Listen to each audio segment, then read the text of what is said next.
பொண்ணோட தேட கொள்ள மார்க்கம் வழிகாட்டி எப்படி தேடும், யார தேடும், எப்படியான பொண்ணை எடுக்கணும். முதலாவது விலகிக்கோங்க, மாப்பிள்ளமார் பொண்ணு எடுக்கிறது உங்களுக்கு பொண்டாட்டியா மட்டும் இல்ல, உங்களோட பிள்ளைக்கு உமாவா சேர்த்து. என்ன எடுக்கிற, யார எடுக்கிற, முடிச்சா சொல்லுங்க, யார எடுக்கிற? ஏண்ட பிச்சலத்தை வளர்க்கறதுக்கு உம்மா. எங்கிட்ட என்ன மனசுல உள்ளத நிறைவேற்றிக் கொள்றதுக்கு எங்கேயோ போன அட்டை கட்டைய தூக்கிக்கொண்டு வந்து அவளை வச்சு புள்ளைய வளர்த்தா நாசமா வைத்த உள்ளதான் உண்டாகும்.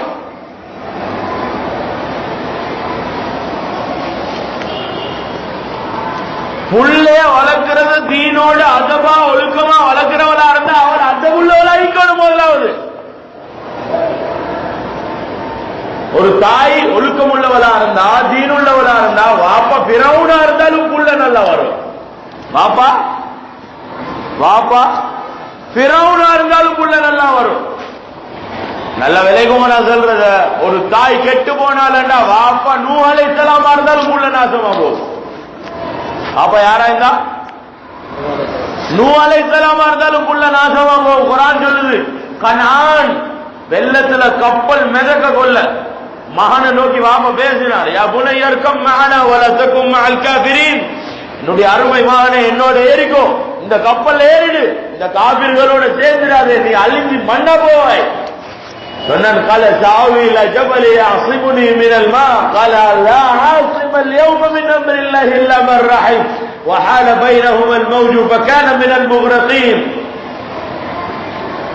என்ன சொன்னான், நான் செத்து மடிஞ்சாலும் பரவாயில்ல, வாப்பாக்கோ வாப்பட ரப்புக்கோ கட்டுப்பட மாட்டேன். இதுதான் அவனுடைய நிலைப்பாடு. யார வளர்ப்பு? நூஹ் அலைஹிஸ்ஸலாத்துடைய மனைவியை வச்சு குர்ஆன் சொல்லுது, தீலது குலன்னார மஅத்தாகிலீன், கியாமத்துடைய நாளையில அந்த பொம்பளைக்கு நாம சொல்லுவோம், நரகத்துக்கு போறவங்களோட சேர்ந்து பேசிருங்க, நரகத்துக்கு போயிடுங்க, போற எல்லாரோடையும் சேர்ந்து. அந்த பொம்பளையோட வளர்ப்பு தான் இந்த பாதகத்தை உண்டாக்குது. நான் என்ன சொன்னேன், வாப்பா பிறவுனா இருந்தாலும் சரி, உம்மா சரியா இருந்தா புள்ள அவுளியாவா வரும். விட்டுட்டு போனது யார? 2 மாசம் குழந்தை வளர்ந்துச்சு, யாருக்கிட்ட புள்ள? உம்மா கிட்ட. வாப்பா எங்க? சிரியால. வாப்பா எங்க? எங்கேக்கு போனாங்க? ஹஜ்ரத் இப்ராஹிம் அலைஹிஸ்ஸலாம் சிரியாவுக்கு போனாங்க. இன்னைக்கு என்ன நடக்குது? ரசூல் ஸல்லல்லாஹு அலைஹி வஸல்லம் சொன்னாங்க, சஹீஹ் ஹதீஸ், இதா ஃபஸத சிரியா இதா ஃபஸத ஷாம் ஃபலா கைர ஃபீக்கும்.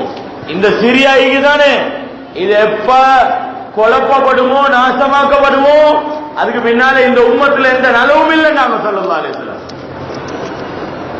88% சுன்னி முஸ்லிம்கள் வாழ்ற அந்த நாட்டுல ஒரு 10% இருக்கிற ஷியாக்களால முஸ்லிம்கள் எல்லாரும் நாசமாகப்படுறாங்க. என்ன நடக்குது? முஸ்லிம் நாடுகள் யாரு?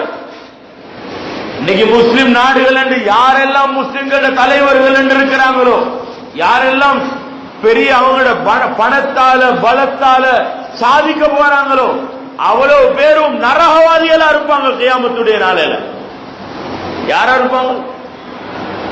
ரசூல் ஸல்லல்லாஹு அலைஹி வஸல்லம் சொன்னாங்க, எப்ப முஸ்லிம்களுடைய ஆட்சியாளர்கள்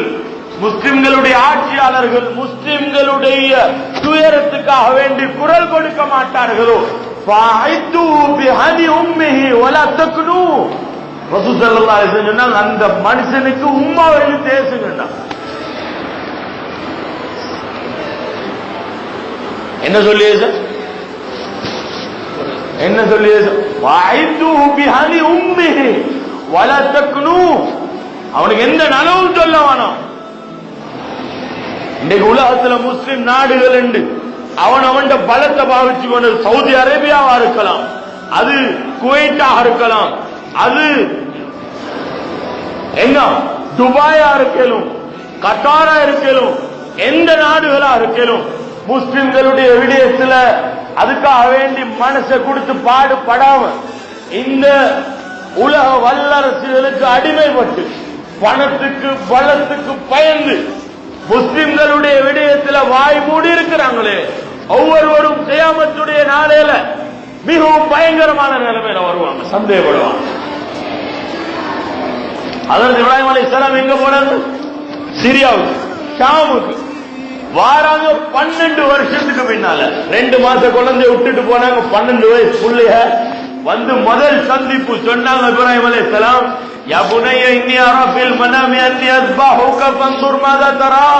என்னுடைய அருமை மகனே, நான் உன்னை அறுக்கிறதா கனவு கண்டேன், உன் அபிப்பிராயம் என்ன? சொன்னாங்க, யா அபத்தி ஃபால் மா துமர் சதஜிதுனி இன்ஷாஅல்லாஹு மினஸ் ஸாபிரீன். என்னுடைய அருமை தந்தையே, உங்களுக்கு எது கட்டளையிடப்பட்டதோ அதை நிறைவேற்றுங்கோ, என்னை நீங்கள் பொறுமையாளர்களில் கண்டுகொள்வீர்கள் என்றார். ஃபலம்மா ஸலமா வஸல்லஹு லில் ஜபீன். 2 பேரும் வழிபட்டாங்க, அப்படியே குப்புற படுக்க போட்டாங்க, கழுத்துல கத்திய வச்சு அறுக்கப்படுறாங்க. அல்லாஹ் தஆலா ஒரு அசலீயமான சத்தத்தை உண்டாக்கினான். வனதைனாஹு ஐயா இப்ராஹிம், நாங்க இப்ராஹிமே என்று கூப்பிட்டோம் ஹஜ்ரத் இப்ராஹிம் அலைஹிஸ்ஸலாம். அது صدقت الرؤيا إن كذلك نجزي المحسنين. நீங்க இந்த கனவை உண்மைப்படுத்தி விட்டீர்கள், நாங்க உபகாரம் செய்பவர்களுக்கு கூலி கொடுக்க போறோம். என்ன செஞ்சான் அல்லாஹ்? சொர்க்கத்திலிருந்து ஒரு ஆட்டை இறக்கினான். அது அறுத்து குர்பான் கொடுத்தாங்க ஹஜ்ரத் இப்ராஹிம் அலைஹிஸ்ஸலாம். என்ன சொல்ல வாரேன்டா, வாப்பாவே அந்த புள்ளையோட கண் முன்னால இல்ல, ஒரு தாய் ஒழுக்கம் உள்ளவளா தீன் உள்ளவளா அல்லாஹ் பயந்தவளா இருப்பாள்டா, அந்த புள்ள நபிமார போற வருவான், சாலிஹான நல்லடியார்கள் இருப்பான். தாயுடைய வளர்ப்பு இருக்குது, இது புள்ளையில மிச்சம் பிரதிபலிக்கும். எனக்கு ஒருத்தர் கேட்டார், கோஜிவலா ஆனா யாரும் அதுல லவ் பண்ணேலுமா? நான் கேட்டேன், அப்படின்னா என்ன? இல்ல நாங்க பழகுறா என்ன? இல்ல நான் போன்ல பேசுறேன், அது செய்யறேன் இது செய்யறேன். அதுக்கு பிறகு நாங்க குடும்பத்துல பார்த்து பேசி செய்வோம் தானே ஒரு நாளைக்கு அப்படின்னா. நான் சொன்னேன், ஒரு அதபு கெட்டவள உன் பிள்ளைக்கு உண்மை வாங்க போறேன். அவள்கிட்ட ஆரம்பமே உன் தொடர்பு ஹராத்துல வேறொன்றும் ஆதார மொக்குத்தேன்னு உன் புள்ள வந்து ஒரு அதபு கெட்ட ஒழுக்கம் இல்லாத ஒரு தாய் கிட்ட வளர போகுது.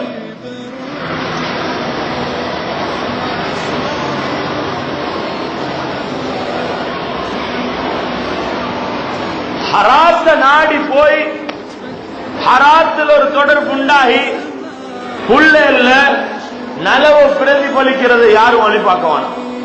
இன்னைக்கு எவ்வளவு பயங்கரமான ஒரு சித்திரமான நிலைமை. மொபைல் எடுத்துக்கொண்டு அதுல உள்ள எல்லா பலாய் தராவ உள்ளது எல்லாத்தையும் 10-12 வயசுல பிள்ளைகள் பார்த்துறான். அதுக்கு பிறகு அது ஒரு 14-15 வயசு ஆகல ஒரு சைக்கோக்கார மாதிரி. நான் நேற்று முதலாவது பார்த்தேன், நான் பஸ்ல பேசி கொண்டு ஒருத்தர் எடுத்து போன எடுத்துக்கொண்டு இப்படி இருந்தான் ஒரு 16-17 வயசுக்கும் இப்படின்னு பார்த்துட்டீங்கிற போட்டோ அடிக்கிறேன், மறு இப்படின்னு பார்த்துட்டீங்கிற போட்டோ அடிக்கிறேன். அவர்கிட்ட போனாலே அவரை போட்டோ அடிக்கிறேன். நான் கொஞ்சம் அடுத்த சீட் இல்லாட்டி அதுக்கு அடுத்த சீட்ல இருந்து பார்த்து கொண்டிருக்கிறேன். இவர் வாட்ஸ்அப் பண்ற, பேஸ்புக்கு போடுற, இவர்கிட்ட போட்டோ எடுத்து அது அவருக்கு ஒரு களமா இருக்கு. அவருக்கு என்ன ஹாப்பியோ எனக்கு என்ன தெரியா, வெளியால பார்த்தா அசல் பைத்தியக்கார மாதிரி. நாங்க பாக்குற அப்படிதான். ஒரு சாந்தமான புத்தியுள்ள மனுஷன் அவனை பார்த்தா பைத்தியக்காரன் என்று நினைப்பான். ஆனா துணியால இன்னைக்கு நாகரிகம், இன்னைக்கு துணியால அதுதான் மோட்டாயிக்கும், அதுதான் அவனை ஃபேஷன் ஆயிக்கும், இல்லாட்டி அவனை முறையாதாயிக்கும். இப்படி ஒரு ஜாதி சைக்கோ சமுதாயம் ஒன்று உண்டாயிடும். மொபைல் கையில இல்லாட்டி என்னவோ பைத்தியக்கார மாதிரி அவர். அது போன் பேசுறதுக்கு இல்ல, மொபைல் எதுக்கு மொபைல் எதுக்கு? கால் வர கால் போவா, போன் போதும் தேவை. இதுக்கு மேல உண்டு, இதுக்கு மேல ஒன்று தேவையா? கால் வரும் போகும். சரி, அதுக்கு மேல ஒன்று தேவைண்டா அது இந்த நேரம் கையில போன இடத்துல அவன் அதுதான் எங்கேயாவது ஒரு இடத்துக்கு போய் உட்கார்ந்தா என்ன மாதிரி ஒரு மரக்கட்டையில சரி உட்கார்ந்து கொண்டு இப்படி இப்படி என்று என்னமோ அவருக்கு ஒரு அவருக்கு 50 லட்சம் ரூபாய் தேட போற ஆள் மாதிரி. ஆனா 3 மாசத்துக்கு 15,000 ரூபாய் தேட மாட்டான். இப்படி ஒரு சைக்கோ சமுதாயம் ஆயிட்டு. அப்ப அதுல பார்வைய பெண்றல்ல உள்றங்கும் அது வாப்பமாருக்கு வயசாளிகளுக்கு என்ன பண்றதும் இல்லை. இப்படியே லைக்கா அப்படின்னு இல்லை. அதே மகண்ட மேல அவ்வளோ நல்லெண்ணம் பூசிக்க வேண்டியதான். அது மேக்சிமம் நாசமா போற எங்கேயாவது போய் தொங்கின போற அடே தென்னாங்க தானே இதுக்கு முன்னே என்று யோசிப்பார்.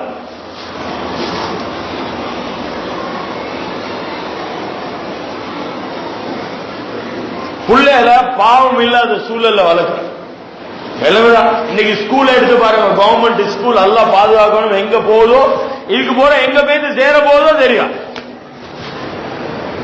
நான் 2004 கொத்துபால சென்னேன், கிரிக்கெட் பார்க்கறது ஹராம்.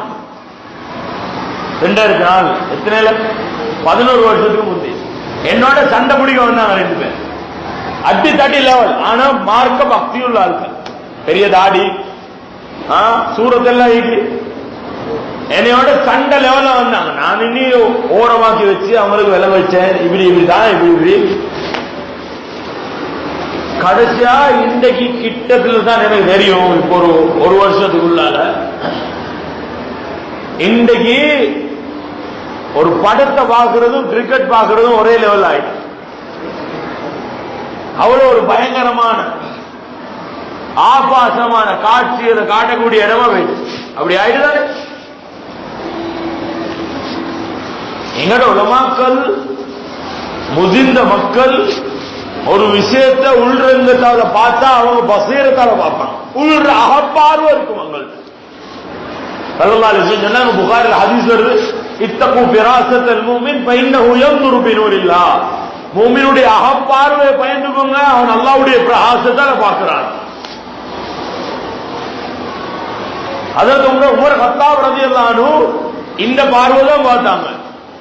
ஒரு முடிவு எடுப்பாங்க, அது நிரந்தரமான உம்மத்துக்கு சொல்யூஷனா இருக்கும். அது உமர் ரலியல்லாஹு அன்ஹு அன்றைக்கு முடிவு எடுத்தாங்க, மஹர கட்டுப்படுத்தணும்.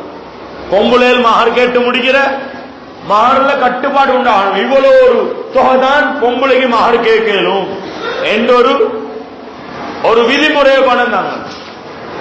எல்லாரும் குழம்பி நின்றாங்க, எங்க இருந்து கொண்டு வரீங்க, அப்படி செய்றீங்க, அல்லாஹ்வுடைய தூதரே எங்களுக்கு மஹர் எடுக்க சொன்னாங்க, நீங்க அதுல கட்டுப்பாடு போடுறீங்கன்னு பொம்பளையில் குழம்பினாங்க. உடனே கைவிட்டாங்க. இன்றைக்கு சவுதி அரேபியாவில் உள்ள பிரச்சனை என்ன தெரியுமா? பொம்பளைய கொடுக்கிற பிரச்சனை இல்ல, ஆம்பளை முடிக்கிற பிரச்சனை. ஒருத்தன் கல்யாணம் முடிக்கிறதுக்கு அவனுக்கு மஹருக்கு மட்டும் தேவை கிட்டத்தட்ட 4-5 லட்சம் ரியாலுக்கு மேல. ஒரு சாதாரண எங்கேயாவது போன உடஞ்ச நொந்த கேஸ் ஒன்று எடுக்கிறது அவருக்கு மனசுக்கு திருப்தியான தேட்டருண்டா பெரிய கோடிபதி ஆயிக்கணும். கிட்டத்துல நான் 10 ஒன்று பார்த்தேன், ஒரு மஜல்லால எழுதி இருந்தாங்க, நிக்காவுக்கு என்ன மஹர் கொடுக்கிறதுக்காக வேண்டி ஜக்காத்த கொடுக்கலும்னு சவுதியில வத்துவ கொடுத்துருக்காங்க. நிக்கா செய்யறதுக்கு மஹர் கொடுக்க வசதி இல்லைண்டா அதுக்கு ஜக்காத்தை கொடுக்கலும்னு வத்துவ கொடுத்தீங்க.